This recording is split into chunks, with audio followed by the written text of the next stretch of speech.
So ఇక్కడ second problem చూసుకున్నట్లయితే a fruit seller sold big medium and small size apples for ₹15, ₹10 and ₹5 respectively. The total number of apples sold were in the ratio 3:2:5. Find the average cost of an apple అన్నాడు అనమాట.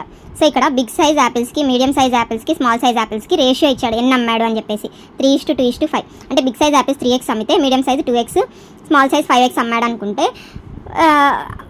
ఇక్కడ ఏమని ఇచ్చాడు, big size apples ఒక్కొక్కటి ₹15, ఇది 10, ఇది 5 అనమాట. అయితే యావరేజ్ కాస్ట్ కావాలి అన్నాడు. సో యావరేజ్ కాస్ట్ కావాలంటే total cost of all type of apples by number of apples కదా.